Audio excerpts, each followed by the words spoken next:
7 inexpensive tools every RVer should have, plus a maintenance process I perform once a year, all of which can make a really bad situation a little bit more bearable. As an RVer, having a tire blowout is probably one of the scariest things that can happen, and it's stressful enough getting safely to the side of the road, but you still have to change the tire. Unfortunately, you're on a stretch of highway with no exits in sight, and driving further could risk more damage or possibly an accident. So the reality is, unfortunately, you're probably changing the tire on the side of the road. Now, there's a lot of tools available to do this, like bottle jacks, bottle jack axle adapters, tire ramps, torque wrenches, air compressors, but those are not the tools I want to talk about today. Instead, today I want to talk about some tools and supplies that I personally think don't get mentioned enough.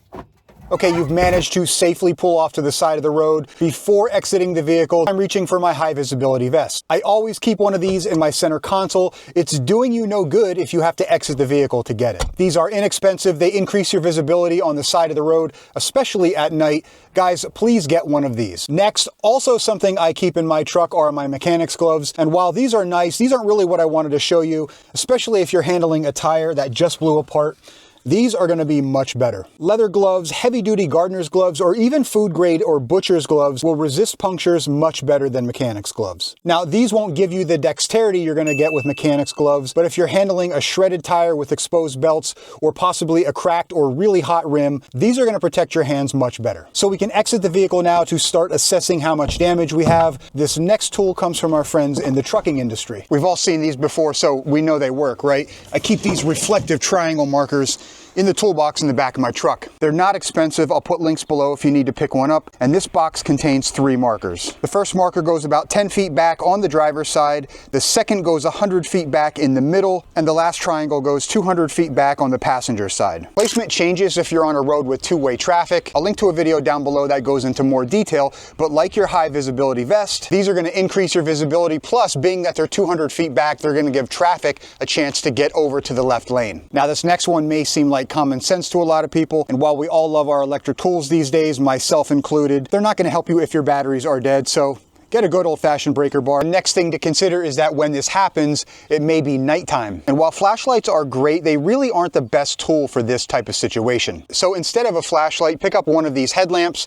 They'll obviously give you the ability to work hands-free. Another nice tool to have is one of these wireless, portable, and rechargeable work lights. There's about 47,000 companies that make these, so they're not expensive. Most of these recharge with a USB or USB-C cable. Mine have these handles that can be used as a stand or a hook, magnets on the back, and they are extremely bright. I feel like I got these at Home Depot. I don't remember exactly. I've had them for a while, but I'll put Amazon links to a product that's similar down below. Did you know we do not charge a membership fee to watch any videos on this channel? They're all free for everyone to watch. Our channel sponsors help us keep the lights on, and I want to keep it that way, so I want to thank Camco for sponsoring today's video. The Camco Taste Pure filter is hands down the most popular water filter in the RV industry, with over 39,000 5-star Amazon reviews. And it just got better. It's been redesigned with an advanced 6-step filtration system. It's made in the USA, and simply put, it provides pure and clean water. This is a perfect filter for part-time RVers, and if you're a full-timer who already has a filtration system, putting these before your current filters will help prolong the other filter's life. Even if you RV with bottled drinking water, the Taste Pure filter helps protect against things like algae, bacteria, and heavy metals that are still in the water you're using to wash your dishes and shower with. Guys, this is an RV essential. I've been using these for 8 years. I'll never connect my RV to campground water without one of these.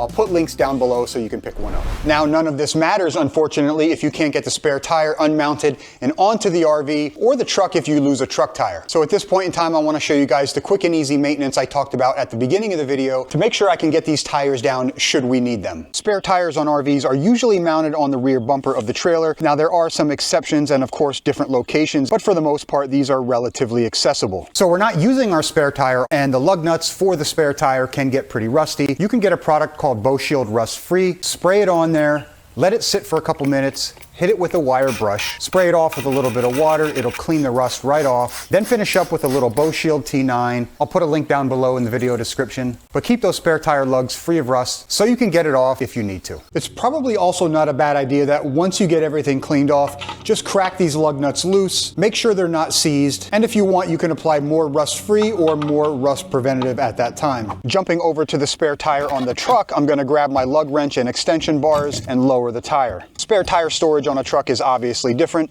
Instead of being mounted to a bumper bar with lug nuts, they're usually fastened under the bed with a cable hoist. Now, the actual spare tire hoist assemblies are relatively inexpensive. You can get them for about $40 to $100. Depending on your truck, you may need some extra bracketry, but I'm not doing this maintenance to save myself $100. I do it so should we need this tire, I know the drop assembly is going to work and it's going to work quickly so I can get off the side of the road as quick as I can. A lot of water gets under here when driving in the rain. This water doesn't really have anywhere to quickly evaporate. Over time, all that moisture and road salt can start to eat at these assemblies, which can cause them to corrode and lock up. After lowering and removing my tire, I just spend a few seconds inspecting the winch and all the bracketry that connects it to the truck. I'll just pop off the cotter pin that connects the extension bar to the spindle, make sure it's in good condition and not corroding. If this is showing any signs of wear, just replace it now. If this cotter pin fails, it's very difficult to remove because your tire is covering the access to this assembly. Next, I'll just remove the extension and hit the spindle with some Bow-Shield T9. It's an awesome water displacement lubricant and rust preventative.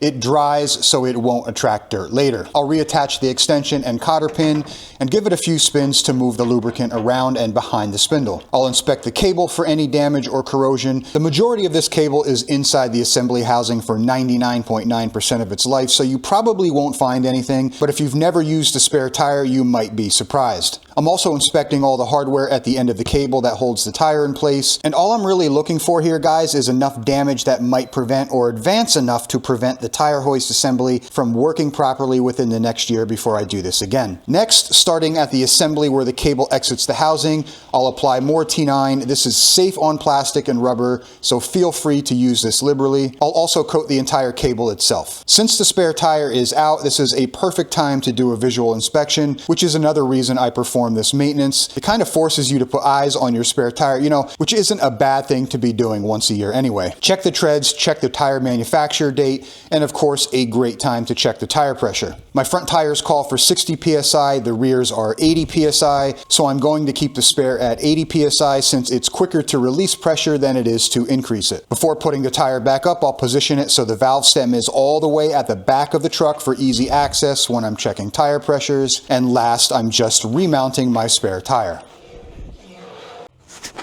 There's one more thing I want to touch on today, but before we get to that, if you guys enjoyed the video, please let us know. Hit that like button down below, and if you want to see more videos like this, we hope you consider subscribing. I do this once a year, like I said before. I always do it at the end of winter for obvious reasons. Something I didn't need to do this round, but during this process, if you notice a lot of dirt or road debris, it might be worth cleaning off and applying a metal primer or undercoating on areas that look a little beat up or aged. Knock on wood, you never have a tire blowout, but if you do, these tools and procedures will hopefully make tire changing a little bit easier. As always, all the products in this video are linked down below, and we'll see you guys soon.